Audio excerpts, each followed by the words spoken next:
Bonjour à tous, alors aujourd'hui on se retrouve pour un tuto préparation des pots en gessmonite. Donc je vous explique comment je procède et comment je fais. Donc la première chose que je fais, c'est que je mets la quantité nécessaire pour le moule que vous voyez juste devant. Donc là je mets la quantité nécessaire.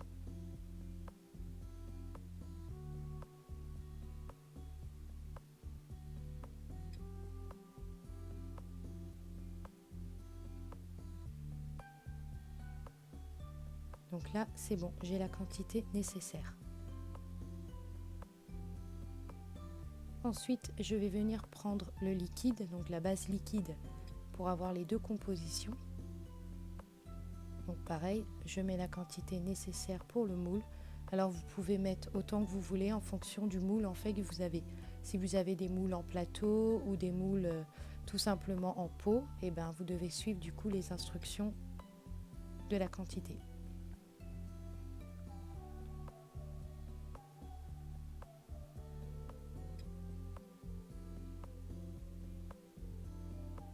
Donc là, je referme le pot et je vais venir mélanger.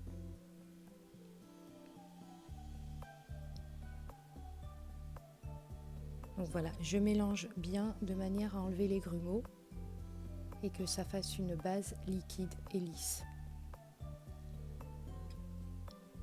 Donc là, on va créer un effet, ce qu'on appelle un effet marbré. Donc je vais vous montrer un petit peu comment on fait. Donc je continue à mélanger bien.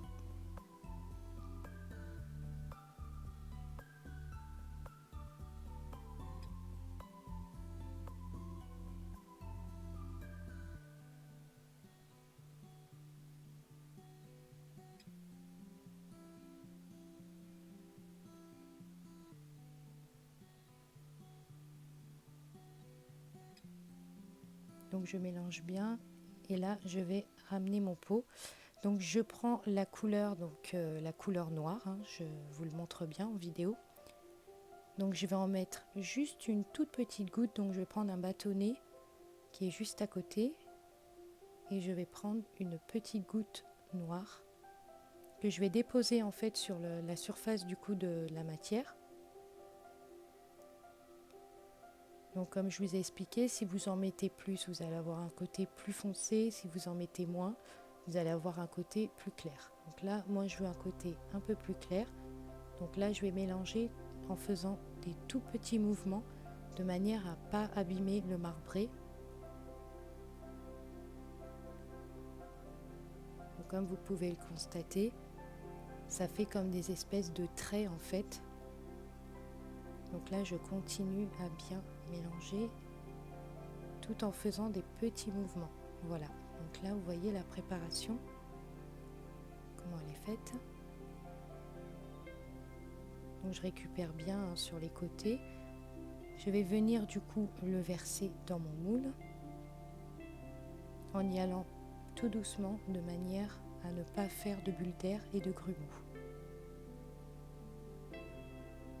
Donc là vous voyez, je le verse. Donc vous pouvez le constater, le moule est transparent, donc vous pouvez voir que la préparation du coup monte. Après il faut enlever, faut venir faut venir voilà, gratter pour enlever le reste.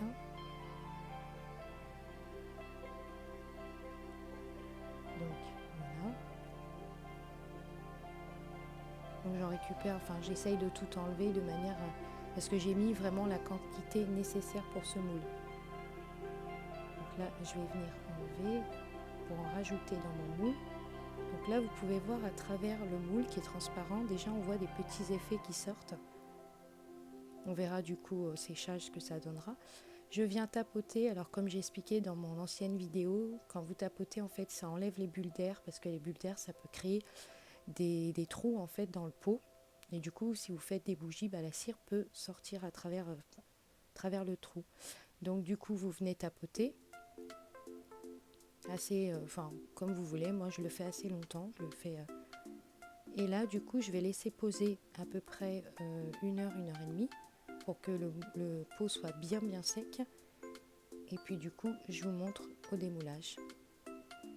À tout de suite.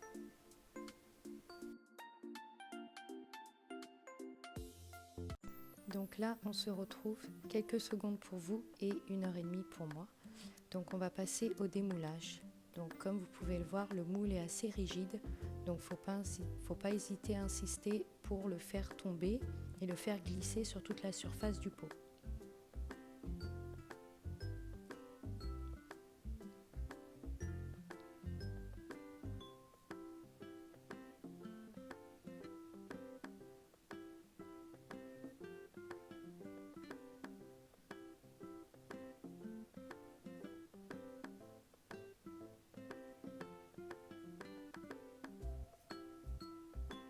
Donc là, comme vous pouvez le constater, on a bien l'effet marbré que je voulais. Donc je voulais un effet assez léger pour faire un côté un peu gris chiné. À l'intérieur, vous pouvez le constater, l'effet marbré est aussi présent.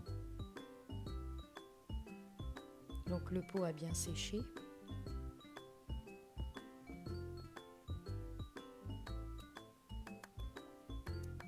Ensuite, on va passer au ponçage. Alors le ponçage, c'est l'étape numéro 2. Du coup, je vais poncer au niveau du pot, donc vers la fin du pot. Parce que ce côté-là a parfois tendance à couper, donc je vais bien limer de manière à ce que la surface soit lisse.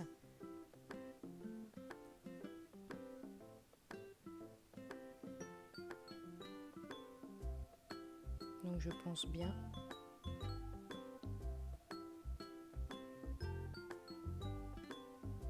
Je vais venir l'essuyer. Je vais enlever du coup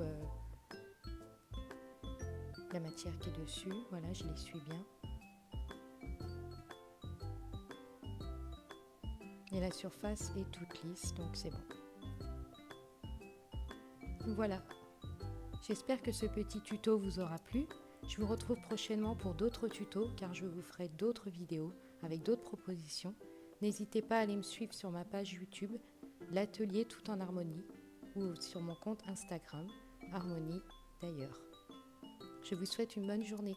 À bientôt!